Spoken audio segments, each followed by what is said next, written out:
마태복음 1장 18절에서 25절까지의 말씀입니다.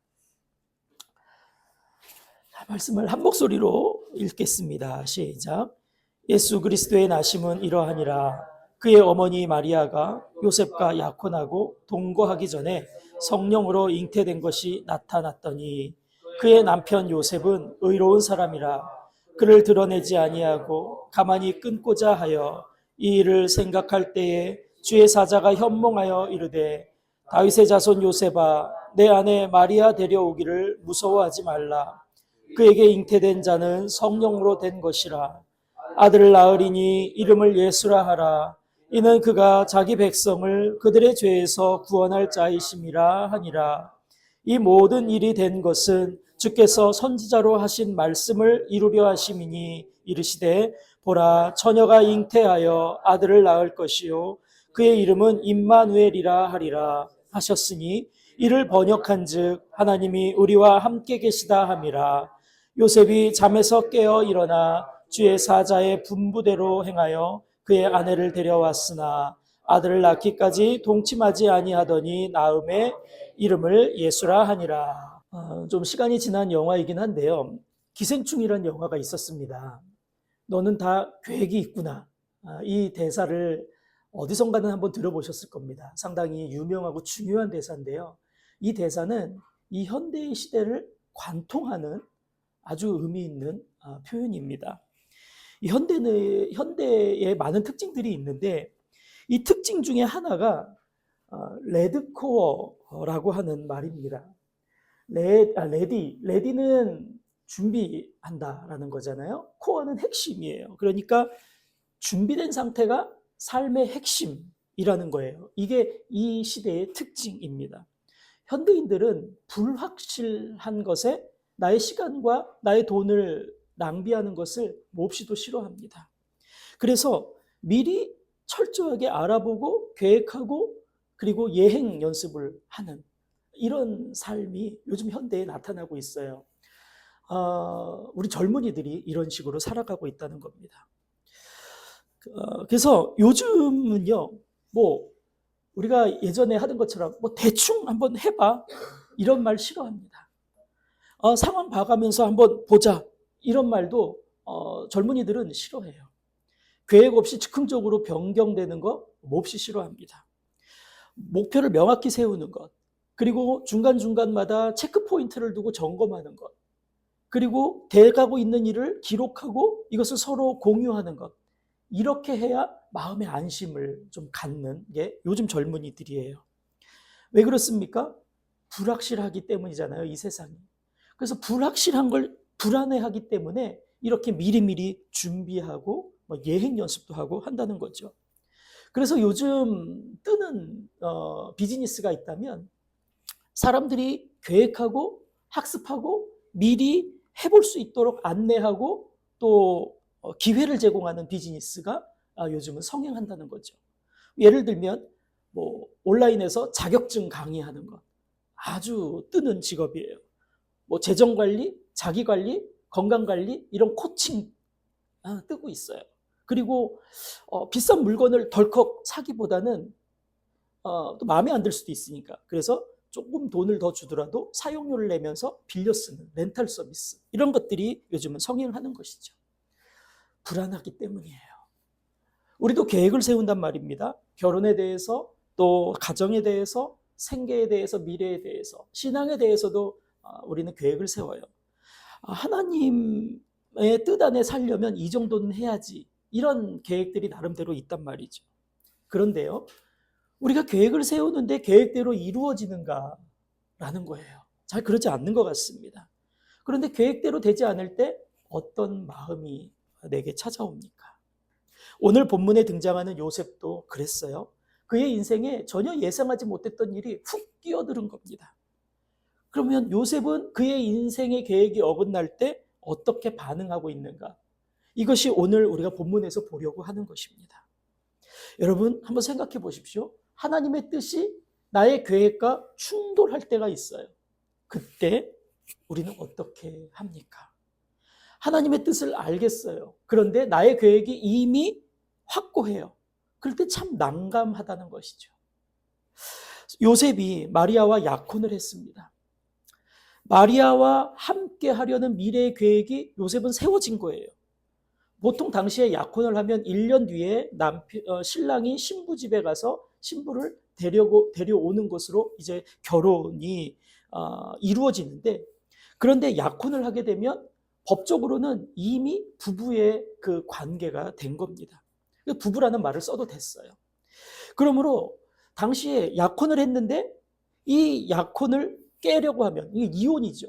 공식적인 이혼 절차를 밟아야만 이 부부 관계는 파기될 수 있는 거예요. 그러니까 그냥은 파기될 수 없는 거였습니다. 그런데 본문에서 말씀하는 것처럼 마리아가 임신을 했어요. 이 임신은 요셉의 아기가 아니었단 말입니다. 그렇다면 이 일은 요셉의 명예를 무너뜨릴 수 있는 것이고, 또 요셉과 마리아의 앞으로의 미래를 아주 불확실하게 만들 수 있는 일이고, 또 사회적으로도 큰 위험을 감수해야 되는 일이고, 그리고 요셉의 그 당시의 상태로서는 이 마리아가 율법에 큰 죄를 범한 거죠. 그래서 요셉은 답답했을 것입니다. 속으로는 마리아가 원망스럽기도 했을 거예요. 하나님께 원망도 했을 것입니다. 그래서 울부짖었을 것입니다. 이게 도대체 무슨 일입니까? 왜 이런 일이 나에게 일어나는 겁니까? 하나님 어떻게 해야 됩니까? 그런데 성경은 요셉이 의로운 사람이라고 말씀하고 있어요. 19절을 보니까 그의 남편 요셉은 의로운 사람이라 그를 드러내지 아니하고 가만히 끊고자 하여라고 19절에서 말씀하잖아요. 의롭다는 말이 뭐겠습니까? 우리가 참 착한 사람이다 이 정도로 생각할지 모르겠는데, 의롭다는 말은 우리 두 가지를 생각해야 돼요. 의롭기 때문에 그는 율법에 따라서 반드시 행동해야 되는 겁니다. 율법이 뭐였습니까? 돌로 쳐 죽이든지 마리아를, 아니면 공개적으로 이혼을 해야 하는 겁니다. 그런데 이 요셉이 하는 계획이 뭐겠습니까? 마리아를 따뜻한 배려를 마리아에게 해야겠다라는 것을 계획하잖아요. 그래서 비공개적으로 이혼 절차를 밟으려고 합니다. 하지만 비공개적으로 한다 그래도 그는 의로운 사람이기 때문에 율법이 규정하는 대로 최소한 2명 이상의 증인을 두고 이 이혼 절차를 밟아야 되는 겁니다. 아무튼 이 요셉은 율법의 의로움을 지키면서도 또 인간적인 의로움도 지키려고 했던 것입니다. 자, 이런 요셉의 처신을 본다면요, 정말 요셉은 도덕적으로 훌륭한 사람이에요. 그리고 그의 계획은 사람으로서 할 수 있는 최선의 일인 거죠. 그러나 그의 계획은요, 하나님의 구원 역사에는 참여하지 못하는 선택이라는 것을 오늘 본문은 우리에게 암시하고 있어요. 왜냐하면 요셉은 하나님께서 마리아를 통해서 이미 새로운 일을 시작하셨다는 것을 알지 못했기 때문에 그는 의로운 선택이다, 최선의 선택이다, 도덕적인 선택이다 라는 것을 하겠지만, 그러나 하나님의 일을 알지 못해서 하나님의 구원 역사에는 참여하지 못하는 선택을 하고 있다는 것이죠. 우리는 하나님을 어떻게 생각할까요? 우리는 하나님이 하시는 일은 어떨 것이라고 기대합니까? 좋으신 하나님이시죠. 선하신 하나님이세요. 그러니까 하나님은 내 삶을 편하게 해주실 것이고 나에게 부유하게 해주실 것이다라는 걸 기대할 겁니다. 하나님이 나의 하나님이시니까 나는 문제도 없고, 문제가 만약에 있다 해도 금세 풀릴 것이고, 나에게는 대로가 열릴 것이고, 만약에 길이 없다면 만들어 주실 것이고, 그러니까 내가 이해하고 내가 원하는 방식으로 내 삶에 개입하실 것이라고 우리는 하나님을 생각할 겁니다. 그런데 실제적으로 우리가 살아보면 그러지 않을 때가 많은 것 같아요. 아니, 하나님이 내 삶을 다 아시고 나를 다 인도하시는데, 그런데 나의 현실은 이해되지 않는 게 많아요. 기도에도 즉각적으로 응답되지 않는 것이 많아요. 오히려 더 불안하고 더 불편한 상황이 나에게 펼쳐질 때가 많다는 것이죠. 왜 기도했는데 더 어려워지는 것일까? 왜 순종했는데 더 나의 길이 좁아지는 것이지? 왜 믿음을 지키는데 더 손해를 입는 것이지? 왜 그렇지? 왜? 하면서 하나님을 원망하게 되죠. 그런데 여러분, 우리는 과연 하나님의 뜻을 다 알고 있기 때문에, 그리고 하나님을 다 이해하기 때문에 이렇게 하나님에게 반응할까요? 하나님 왜 그렇게 하신 거죠? 하나님 잘못하신 거네요? 정말 우리가 하나님을 다 알아서 이렇게 반응할 수 있는 겁니까? 우리는 종종 내가 옳은 선택을 하는 것이 하나님의 뜻일 것이라고 착각할 때가 있는 것 같아요.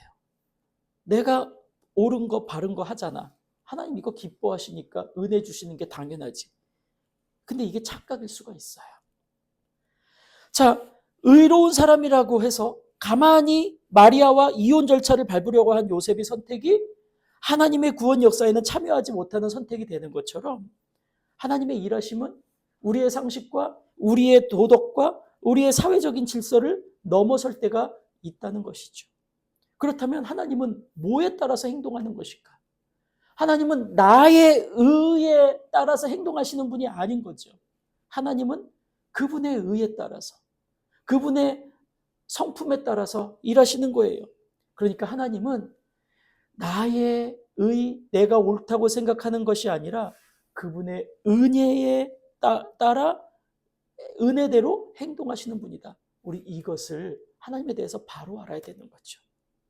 우리는 좀 착각을 교정해야 돼요. 하나님은 그분 자신의 의로움과 은혜로 행동하시는 분이시다. 자, 그러면 요셉의 계획은 어떤 문제가 있는 것일까요? 그는 의로웠지만 아직 하나님의 이야기를 자신의 삶 안에 받아들일 준비는 되지 않았다는 것이죠. 이게 곧 뭐겠습니까? 요셉의 문제, 의롭다고 하지만 그의 문제는 신뢰의 문제가 있는 거였어요. 이게 바로 오늘 우리들의 모습인 것이죠. 우리들의 문제는 단순히 도덕적인 어떤 잘못을 하고 죄를 범한 것, 이 수준이 아니라는 거예요. 우리들의 문제는 하나님의 이야기가 나의 상식과 나의 이해와 나의 기준을 넘어설 때 그 하나님을 신뢰하지 않는다는 것이 우리들의 문제인 것이죠. 인정하십니까? 하나님이 써가시는 이야기를 신뢰하지 못하는 요셉에게 하나님께서 무엇을 하셨나요? 오늘 말씀 보니까요. 이 일을 생각할 때에 라고 하는 부분이 있었잖아요. 이 일을 생각할 때에. 요셉이 뭘 생각합니까? 이 마리아 간음을 했어. 이렇게 간음했다고 의심되는 이 마리아에 대해서, 그렇지만 어떻게 내가 점잖게 체면을 차리면서 그리고 어떻게 끝까지 착한 모습을 보이면서 이 사람을 처리할까라는 것을 고민하고 있을 때였어요. 그 고민 때문에 잠도 이루지 못하겠죠. 괴로워하면서 뒤척이고 있었겠죠. 그런데 그때 요셉의 꿈에 하나님은 천사를 보내셔서 말씀하십니다. 20절에서 뭐라고 합니까? 다윗의 자손 요셉아, 내 아내 마리아 데려오기를 무서워하지 말라. 그에게 잉태된 자는 성령으로 된 것이라 라고 하시죠. 하나님은 지금 요셉이 마리아에 대해서 의심하고 있어요. 그녀에 대해서 어떻게 처신할까 고민하고 있어요. 나의 앞날에 어떤 일이 있을까 걱정하고 두려워하고 있어요. 하나님 왜 이렇게 나에게 어려운 일을 주시는 거죠? 하나님 원망하고 있어요. 이런 복잡한 마음을 가지고 고민하고 있습니다. 그런 요셉에게 하나님의 뜻의 전 과정을 설명해 주고 있지 않아요. 앞으로 어떤 일이 있을 수 있고 어떤 오해를 받을 수 있고 앞으로 사람들이 어떻게 대할 수 있고 그래서 너 어떻게 고난받을 수 있고 이런 것에 대해서 하나님께서 아무것도 말씀해 주지 않으세요. 그런데 단 한 가지만 말씀하고 계셔요. 뭐라고 합니까? 그에게 잉태된 자는 성령으로 된 것이라.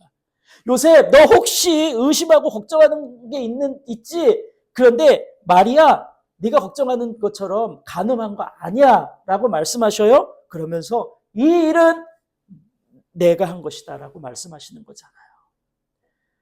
하나님의 뜻의 전 과정을 설명하진 않으시지만 분명한 것, 이 일은 내가 한 것이다 라고 하세요. 그러니까 이제부터는 이 말씀을 받아들이느냐 받아들이지 않느냐, 이거 요셉에게 달린 겁니다.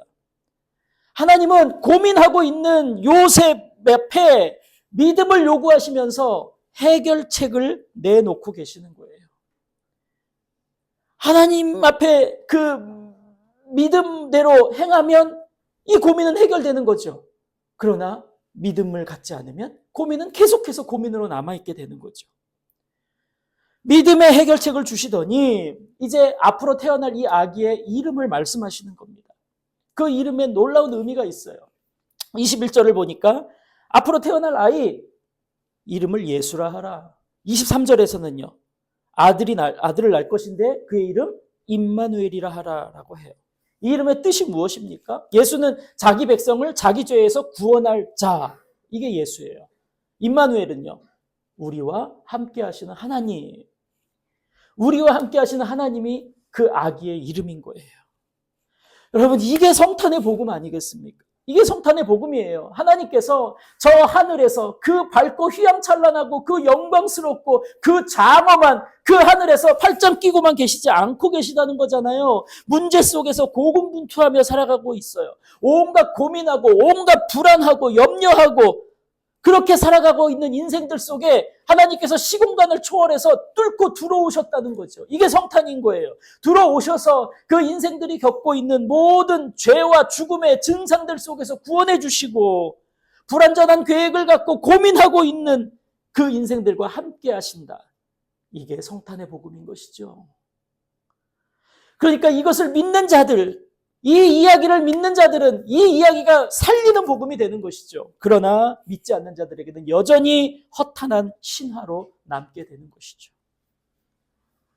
오늘 이 본문은 우리에게 이것을 요구하고 계세요. 이 성탄의 복음 너의 것으로 받아들일 수 있느냐? 아니면 그냥 신화로 재밌는 이야기로 웃기는 일로 그냥 놔둘 것이냐? 오래전 일이네요, 벌써. 신학교에 제가 이제 들어가려고 시험을 보고 면접을 할 때가 있었어요. 그런데 면접을 이 담당한 교수님께서 제게 물으십니다. 이근호 씨, 식품영양학과 전공하고 좋은 과 전공했는데 전망도 좋은데 그거 왜 안 하고 목사 되려고 하는 거요? 만약 목사가 되면 교회에서 설교 그거 하지 말고 저 식당 가서 봉사하시오라고 하면 어떻게 하겠습니까? 이건 정말 상상하지 못했던 질문이었습니다. 그래서 좀 고민했죠. 이거 뭐라고 대답해야 되는가. 그래서 좀 고민하다가 저도 뭐 대답을 했습니다. 예, 식당에서 일하려면 해야죠. 사실 어느 정도는 진심이었습니다. 그런데 이 교수님이 저의 이 망설이는 모습을 간파하셨겠죠. 에이, 듣기 좋은 소리 하지 마쇼. 이렇게 하는 거예요. 솔직히 말해보쇼. 정말입니다. 에이, 아니잖아. 그래요. 그래서 좀 기분이 좀 상하는 거예요. 묻질 말지. 왜 이런 질문을 하고 뭐 대답을 해도 믿질 않나. 그 뒤에 저는 뭐 학교를 떨어졌습니다. 그리고 이제 이런 불쾌한 경험을 가지고 이제 지방의 신학교에 가게 됐습니다. 그 후에 저는 이 교수님에 대해서 생각을 하죠. 참 괴팍한 사람이다. 그래서 괴팍해서 이상한 가정을 전제하고 그리고 면접을 했다. 전 늘 이렇게만 생각해 왔습니다. 그런데 한 몇 년 전이었습니다. 저보다 앞서서 이미 17세기에 제가 당한 이 엉뚱하기만 한 것 같은 이 일을 진짜로 당한 사람이 있었습니다. 바로 로렌스 형제라고 알려진 프랑스의 니콜라 에르망이라는 수도사입니다. 이분은 성직자를 꿈꿨어요. 그러나 학문적으로 신학적으로 재능이 뛰어나지 않아서 그 신학교에서 그 수도원에서 설교나 가르침을 허락하지 않고 수도원 주방 노동 담당자로 세우게 됐습니다. 그러니까 정규 목회자가 되는 길에서 사실상 좌절된 거잖아요. 그 사람은 실패한 목회, 실패한 인생이라고 생각했을 것입니다. 그런데 하나님께서 그를 다루시죠. 그리고 그는 이렇게 고백합니다. 냄비를 닦는 순간에도 강단에서 설교할 때와 똑같이 하나님을 만난다. 그러니까 그릇을 닦고 있는 자신에게 하나님이 함께 하신다는 것을 체험했습니다. 저는 좀 비슷하지 않아요? 저도 요즘 식판 닦고 있는데 이분의 그 삶을 책으로 정리한 것이 있어요. 그게 바로 여러분들도 한 번은 보셨을 것 같은데요. 그 제목이라도 하나님의 임재 연습이라는 책입니다. 이분은 오늘날까지 그 많은 성도들에게 일상의 소명이 뭐냐, 일상의 영성이 무엇이냐 아주 큰 영향을 준 사람입니다. 자, 그렇다면 그의 인생 계획은 꼬인 것일까요? 그의 인생은 실패한 것일까요? 우리들이요, 계획이 막힐 때 하나님 왜 제 길을 막으시는 거죠? 이렇게 말할 것입니다. 그러나 요셉이나 또 이 로렌스 형제, 이 수도사를 보면 하나님께서 그들의 길을 막으신 게 아니죠. 그들이 보지 못하는 길로 옮기신 것입니다. 자, 그렇다면 하나님은 그들의 계획에 끼어들어서 그들의 인생을 방해하셔서 그들을 잘 나가다가 바깥으로 밀어내신 게 아니라 그들을 하나님의 이야기 안으로, 하나님의 새 일 안으로, 하나님의 새 역사 안으로 그들을 초대하신 것이죠. 자, 요셉이 주님의 사자의 가르치심을 듣고 무엇을 행하게 됩니까? 24절, 25절을 보니까 요셉이 잠에서 깨어 일어나 주의 사자의 분부대로 행하여 그의 아내를 데려왔으나 아들을 낳기까지 동침하지 아니하더니 낳음에 이름을 예수라 하니라. 주의 사자의 분부대로 행해서 그 아내를 데리고 왔고요. 또 분부대로 그의 아이의 이름을 지었다는 거죠. 요셉이 뭐 했습니까? 분부대로 순종했습니다. 모든 것을 이해했기 때문에 순종한 것도 아니고 상황이 나아져서 순종한 것도 아니었던 거죠. 이것은 하나님이 하신 일이라는 것, 하나님이 함께 하신다는 것, 그 약속을 받아들였기 때문에 이 요셉은 한 걸음 한 걸음 나아가고 있었다는 것입니다. 다시 처음의 질문을 드려보겠습니다. 하나님의 뜻이 나의 계획과 충돌할 때 나는 어떻게 할까? 대림절은 우리에게 이것을 묻는 거예요. 나는 의로운 요셉이고 싶은가? 나는 순종의 요셉이고 싶은가? 나는 나의 상식과 이해와 기준에 맞는 하나님을 믿는가? 나는 나와 함께 하시는 하나님을 믿는가?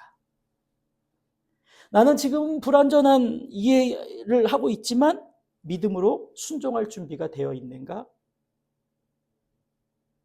이 대림절 넷째 주에 오늘 말씀은 우리에게 이것을 묻고 있습니다. 존귀하고 소중한 여러분, 하나님께서 완벽한 사람을 사용하지 않으셨죠. 가서 데려와라 라고 하실 때 분부대로 가서 데려온 사람을 사용하셨지 않습니까?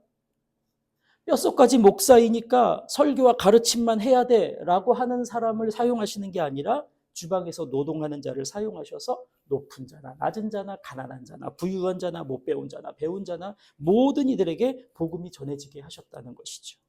오늘 하나님은 우리가 불안과 또 불편한 상황 속에서 문제로 느끼는 그 요소들을 제거해 주시기보다는 그것보다 더 엄청난 일, 더 큰 일을 해주고 계십니다.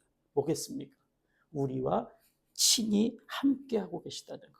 하나님은 우리가 이것을 신뢰하길 원하십니다. 이 땅에 구원이 현실화되는 것, 그것은 저절로 되는 게 아니라 순종을 통해서 이루어지는 것이죠. 예수님의 순종, 요셉의 순종, 바울의 순종, 그리고 오늘 우리가 본 것처럼 로렌스 형제의 순종, 그리고 수많은 우리 믿음의 선배들의 순종을 통해서 하나님의 새 일이 이 땅에서 현실로 됐습니다.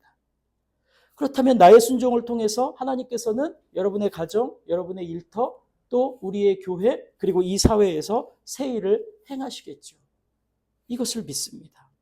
그러므로 우리 모두 하나님이 우리에게 말씀하시고 원하시는 것, 그것을 다 지금 이해하지 못하겠어요. 그런다 해도 우리는 나의 계획을 고집하기보다는 순종하는 믿음의 걸음을 내딛기를 원합니다.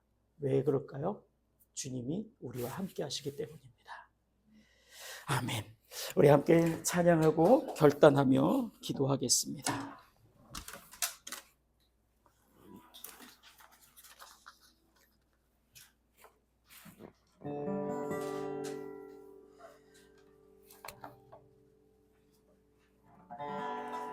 우리가 진짜 원하고 바라고 기도하는 게 무엇일까요? 이것이 새로워지길 원합니다. 주님이 참 소망이시고요. 주님이 참 기쁨이심을 믿고서 나를 의지하기보다는 주님께 순종하며 이 세상을 살아가겠습니다. 결단하며 이 찬양을 드립니다. 이 세상을 살아가는 동안에 나의 힘을 의지할 수 없으니 기도하고 낙심하지 말 것을 주께서 참 소망이 되심이라.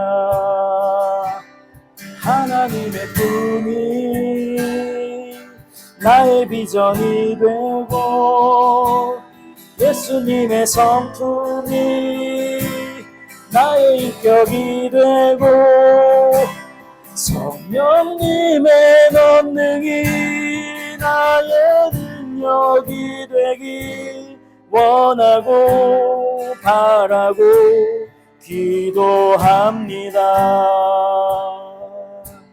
주의 길을 걸어가는 동안에 세상에 것 의지할 수 없으니 감사하고 낙심하지 말 것을 주께서 참 기쁨이 되심이라. 하나님의 꿈이 나의 비전이 되고 예수님의 성품이 나의 인격이 되고 성령님의 권능이 나의 능력이 되기 원하고 바라고 기도합니다. 하나님의 꿈이 나의 비전이 되고 예수님의 성품이 나의 인격이 되고 성령님의 권능이 나의 능력이 되기 원하고 바라고 기도합니다. 하나님의 꿈이 나의 비전이 되고 예수님의 성품이 나의 능력이 되고 성령님의 능력이 나의 능력이 되기 원하고 바라고 기도합니다. 살아계신 하나님, 우리의 아버지이신 하나님, 성자 예수님이 성부 하나님의 뜻에 순종하시어 성육신하시고 요셉이 하나님의 뜻에 순종하여 마리아를 데려오고 로렌스 형제가 성직자가 아닌 수도원 주방 봉사자가 되듯 하나님은 순종하는 자를 사용하시어 구원의 역사를 이루어 가신다는 것을 배웁니다.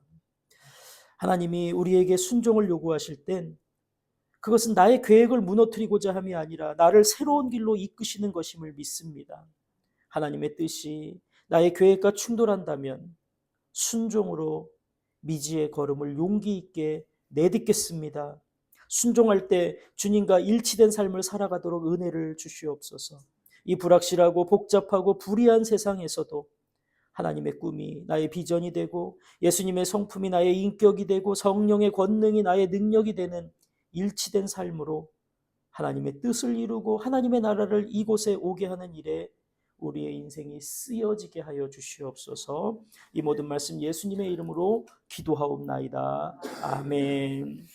이제는 성탄하신 예수 그리스도의 은혜와 독생자를 세상에 보내신 하나님 아버지의 사랑하심과 순종하여 하나님의 뜻에 나를 맞추도록 격려하시고 도우시는 성령님의 교통하심이 순종으로 주님 내 안에 내가 주님 안에 일치된 삶으로 하나님의 뜻과 나라를 위한 인생 되기를 결단하는 우리 모두와 우리의 가정과 일터와 우리 교회에 함께하여 주시기를 간절히 축원하옵나이다. 아멘.